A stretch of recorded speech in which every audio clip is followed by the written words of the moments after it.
मासु सुँगुरको है। यो एउटै सुँगुरको मासुले थरी थरी अनेक डिजाइन र अनेक तरिकाले काटेर अनेक टेस्टमा खान्छ है। यसमा चाहिँ अलिकति हड्डी छ हैन, अलिकति मात्रै हड्डी छ, यति मात्रै हड्डी छ। यो सब मासु हो हैन, यो सब मासु हो। यो लगभग 170 ग्रामको छ। अब यसलाई भन्छ चुलेता दे सेर्दो है।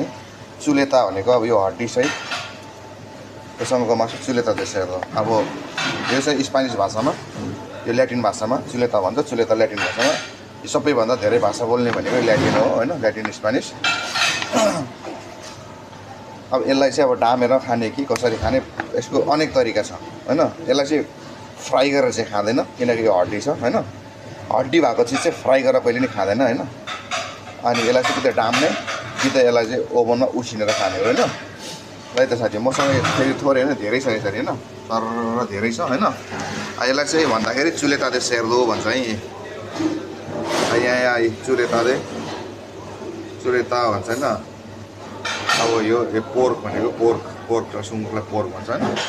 थुप्रो छ मसँग। यो एकदम एउटै सुँगुरको मासुलाई चाहिँ थरी थरी बनाएर हैन, थरी थरी बनाएर खान्छ क्या, थरी थरी टेस्टमा हैन। हामी चाहिँ अब सुँगुरको मासु भन्छ नि तिते भन्छौँ के भन्छौँ हैन। हाम्रो सुँगुरको मासुको टेस्ट बनाएर खाने तरिका भनेको चाहिँ एउटा रायोको सागसँग, तोरीको सागसँग भुटेर खाने, खारेर खाने हैन, अनि साँधेर खाने, पोलेर खाने, डामेर खाने, त्यो छ हैन सुँगुरको मासु। अब अलिक अब थरी थरी होला हैन।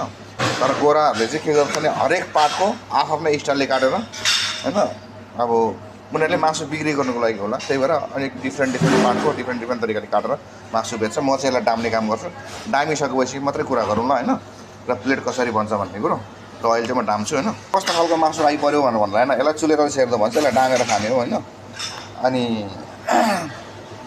यो भिडियो चाहिँ सिर्फ रेस्टुरेन्टमा काम गर्ने साथीभाइहरूको लागि मात्रै हो। यो मासु देखेर थाहा हुन्छ कि यो यसरी गरिन्छ भन्ने कुरो।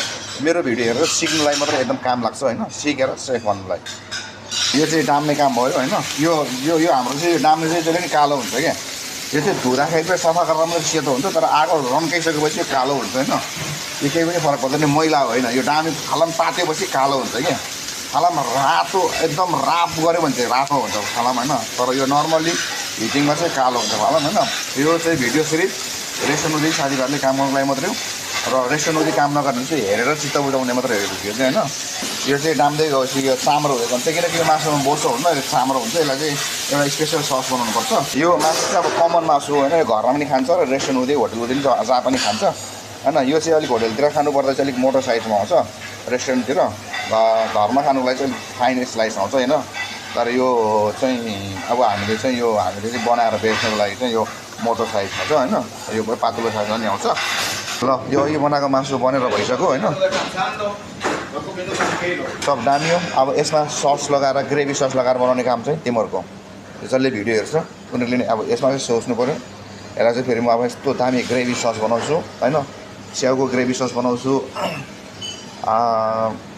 अनेक चिजको ग्रेभी सस बनाएर चाहिँ फेरि यसलाई चाहिँ अब प्लेटमा टक्क डेकोरेसन गरेर दिनलाई बनाउनु पर्यो सस हैन। त्यो चाहिँ भिडियो हेर्ने मान्छे के त। आजलाई यति नै। यो सुँगुरको मासुको नाम चुलेता दे सेर्दो हैन, चुलेता दे सेर्दो। चुलेता भनेको यो काटेको मासु न, यो हड्डीसँगको मासुलाई चुलेता भन्छ। सेर्दो भनेलाई सेर्दो भनेको सुँगुर हो। ल त नेक्स्ट भिडियोमा अर्को मासु लिएर आउँछु।